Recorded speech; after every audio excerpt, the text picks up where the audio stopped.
Thank you for watching the Entertainment for One podcast. I am your guy, your tour guide, your host, Anthony P. No doubt.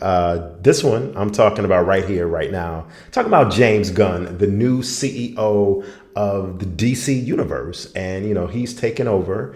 And I feel like straight up, like I'm gonna make this real simple, real cut and dry, not drawn out. I think that this is an amazing thing, and I think we can look forward to nothing but good things. Was I a fan of Zack Snyder, the Snyderverse? Absolutely. Yes, I was. I loved Henry Cavill. I absolutely love Henry Cavill and his portrayal of the Man of Steel, Superman. I even loved even more Ben Affleck's portrayal of Batman. I thought that Ben Affleck brought something to that character that we hadn't seen, a look that we had never seen, someone that actually looked like Batman straight out of comics, jumping straight out of the screen from the animated series, and from the comics is jumping out of the comic book pages. Ben Affleck was big, he was tall, he was muscular, and he also played the part of Bruce Wayne very, very well. The complex person that Bruce Wayne is. I thought Ben Affleck did an outstanding, amazing job.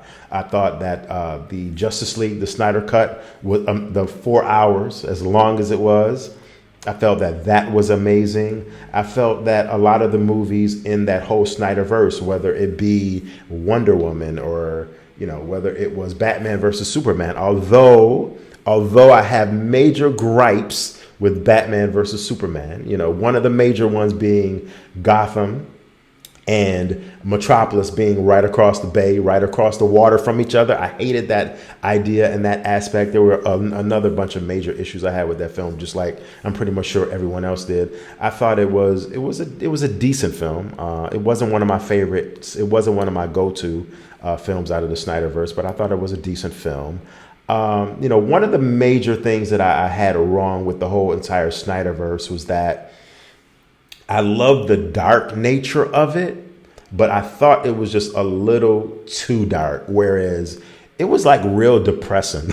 Like, let's be honest here. Like, if you watch the Justice League, the 4 hour cut, or if you watch Man of Steel, or even if you watch Batman versus Superman, it was just, not only was it dark, and I love the dark tone and the dark nature, versus Marvel is so very bubbly and colorful. But there's been a huge difference between DC movies and Marvel movies over the last 10 years with the visual, not only visually, but the tone of the films.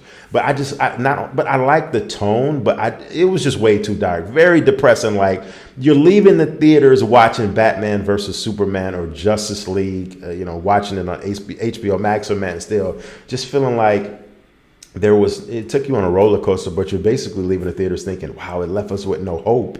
I feel so depressed. Superman has died. Superman and Batman is fighting. We're watching Superman suffer. And if the Man is still with Superman, killing Zod, I just thought it was just a little bit.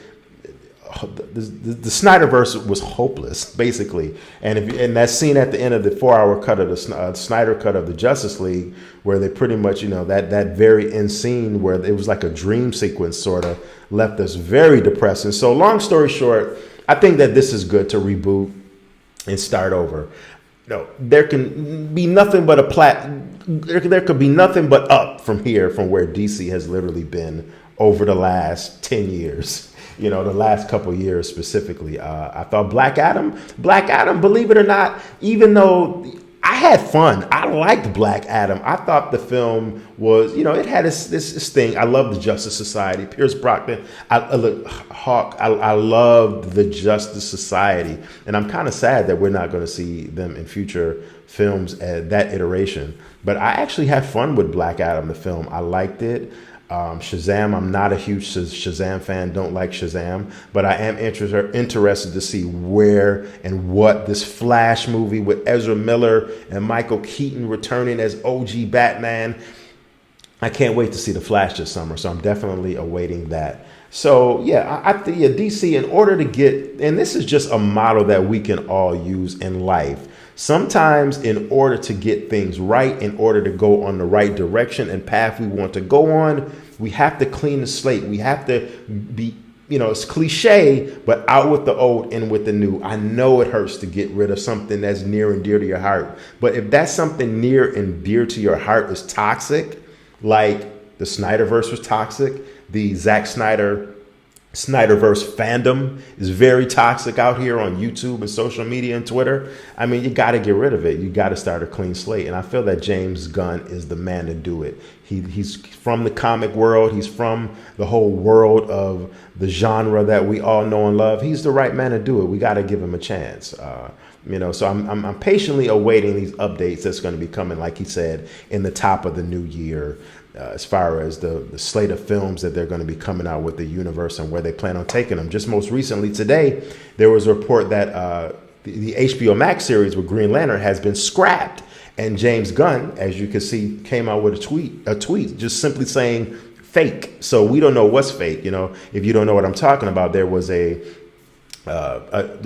supposed to be, there still is, a HBO Max TV show dealing with Jon Stewart's version of Green Lantern. Now, I don't know if James Gunn was saying that's fake, or if the article was fake, or the HBO Max series has been canceled, or is going to a feature film and that's fake. I don't know. But all I can say is, I would love to see Green Lantern on the big screen. Don't get me wrong. HBO Max is cool. HBO Max is good. But I feel like we need to give Green Lantern that same light that we gave Aquaman or Superman or Batman, because he's part of the Justice League. So we have to give him that due, just like Wonder Woman and everyone else. So I'm interested to see what James Gunn has up his sleeve, because he's reshaping and reforming, him and his partner. They're reshaping and reforming the DC universe into what he wants it to be. And I feel like what it should be, it should be like, something that's going to give us, the Justice League is something that we all want to see done the right way. And I'm hoping that James Gunn, I think he's going to do that. Give him a chance. But let me know what you think in the comment section. I really want to know. Leave me a comment. Subscribe to the channel if you like this content I'm providing. And I look forward to hearing from you in the comments. This is Anthony P. I will talk to y'all later. Have a great day. Peace.